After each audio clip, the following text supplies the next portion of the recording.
So, ito nga po pala ang pangalan niya.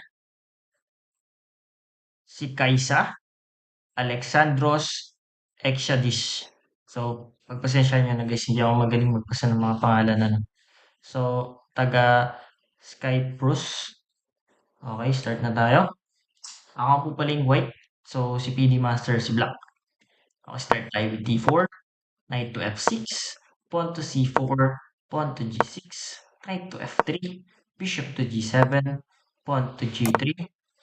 Kingside castle. Bishop to G2. Okay, na-set up na natin ang Di Catalan. Okay, pawn to C5, striking our center. Castle kingside, push pawn D6, knight to C3, knight to C6, push pawn to E4, controlling the center. Pawn takes D4, knight takes D4, bishop to D7 to support this knight on C6, bishop to E3, centralize our minor pieces.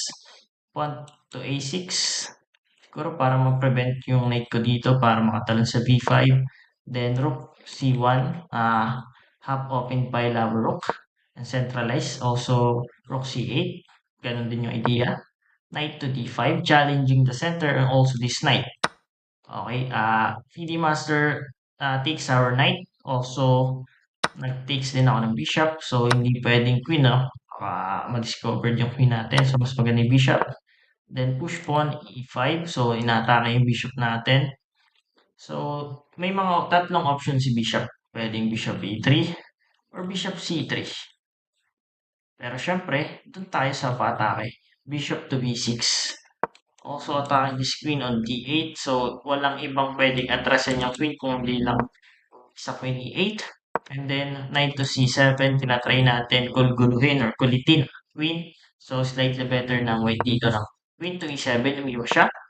Queen to d2. So, ang idea ng queen to d2 para maka-rook fd1 para ma-target tong d6 no? So, weakness tong d6.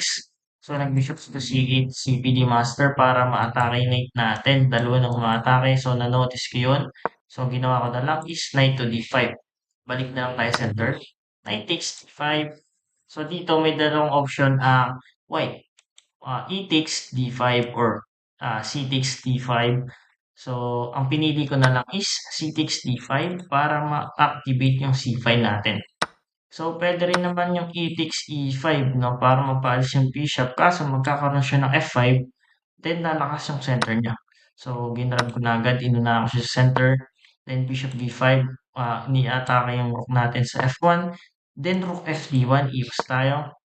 Push pawn f5. Yun na nga. Na-atake na yung center natin. Pero baliwala yan. Push tayo b3. Ang idea, pupush tayo sa a4. Paalisin natin itong bishop sa b5. Dahil malakas yan, no? Yan lang yung malakas na pyesa ng itim. Kung napapansin nyo, no? Itong bishop, tulog pa ito dahil may cover na pawn dito sa e5. O isa-isay natin, pwede activate na itong bishop ko. Pwede, no? Activate din yung bishop ko. So, slightly better talagang white dito. Push pawn f5. F4 sa pala. Na-atake itong center natin and also idea siguro pupush sa f3. So, bali wala naman yun, no? Dahil may bishop f1 or bishop h3 lang tayo. So, ang ginawa ko, bishop h3 na lang. Inaatake yung rook sa c8. Then, nag-bishop d7 siya. Cover. So, nagdalawang isip ako dito kung capturing ko na ba yung bishop. So, lalakas yung queen niya dito sa white square. So, hindi ko ginrab or hindi ko kinapture yan. Nag-iwas na lang ako. So, napapansin natin sa middle game, binabalik-balik ko yung bishop, no? So, naghihintay lang ako dito ng pagkakamali ni PD Master. Okay? So, sana may natututunan kayo doon. So, bishop to g4, inaatake yung rook natin. Iwas lang. Queen to g4, g5. Okay? Bishop to c7, blunder. So, bakit kaya nagbaba yung evaluation bar dito? Or bakit kaya lamang na biglang itim? So, bibigyan ko kayo ng oras para i-post. Okay, start. Okay, salamat sa mga nag-post. Flip natin para mas maganda. Ang best move dito ng black is rook takes c7. Ano kayang idea? Sinacrifice yung rook. Rook takes c7. Merong pawn takes g3. Okay, ano kayang idea nun? Pag kinain yung queen sa g5, meron tayong pawn takes f2. Check. Fork. Okay, pag umiwas yung king sa h1, meron tayong damang queen. Atake pa natin yung bishop. So, advantage na dito ang itim. So, balik natin. So, buti na lang hindi nakita yun ni PD Master na medyo malalim kasi balik natin. Bishop to C7. Ginawa niya, bumalik siya ng queen. So, balik-balik din siya ng pyesa, no? Nag-aabang siya, para kami nagchat-chatcha lang.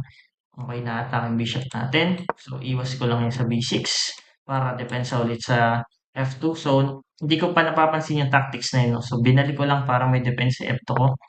So, bumalik siya sa G5. So, ang ginawa ko na dito, nag-bishop G2 na ako. Hindi ko na inulit yung C7. Baka makita na ng PD Master. So, ini-invite ko siyang mag-F3. Hindi naman pwede dahil makakain yung queen niya. So, ginawa niya na lang is queen to H5 para ma-ideate ng F3. So, ginawa ko, kinapture ko na yung rook sa C8. Rook takes C8. Excuse me. Rook to C1. Rook to F8. So, dito yan, atake sa F-file. So, since naman natin sa C-file, so baliktaran lang ang evaluation bar ng bishop to H3. So, hindi natin pwede capturein dahil lalakas yung queen. So, nag-pawn to F3 na lang ako. Pawn takes G3, pawn takes G3, bishop to H6. Sinatake yung queen natin. So, ang ginawa ko dito is pawn to G4, queen to H4, queen to F2, queen to queen na. Capture, capture. Bishop takes G4, pawn takes B7, bishop to H5, bishop to C7, rook to C8, inaatake yung bishop natin. So, advantage na dito ang white, no? Best move dito is bishop H3 lang. So, ibang ginawa ko, napaka-capture ako. So, kita natin yung time na 49 seconds na lang ako. Then, si PD Master is 27 seconds na lang. Then, nag-check siya sa C2. Inaatake king natin. Umiwas ako sa F1 para may depensa pa rin yung bishop. Bishop to E3. So, nagbaba na naman yung evaluation bar. Ginawa ko dito is bishop to H3. Check tayo dito. Bishop to D4. Bishop check sa E6. King to H8. Ginawa ko yung nag-rook P8 check.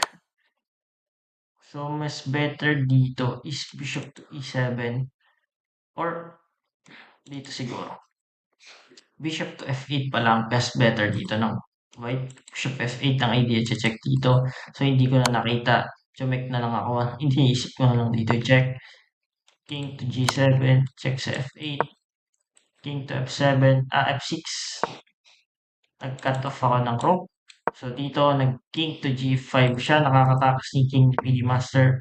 Nag-push pawn D6, blunder. Bishop takes F3. Rook to F7, lalo ng blunder dahil mate na ako dito ng one move. Hindi na naman nakita ni PD Master. So, balik natin yan. Ang ginawa niya, chumek siya sa F2. Okay, pabor sa akin yung i king natin. Di tayo pwede sa G1 dahil baka ma-discovered. Chumek uli siya. King D1. So, panic time na kami parehas, no? So, bishop to H5, bishop to E7 check, king to H6, bishop to F8, check na lang ako, king to G5, iwas tayo ng king para hindi matabla, bishop to E3 check, iwas tayo ng king, nag-bishop to F3 siya, kinapture natin, one piece, and flag daw siya. Ganyan manalo sa PD Master. Okay, kung may natutunan kayo, like and follow na rin po ng aking page. Salamat!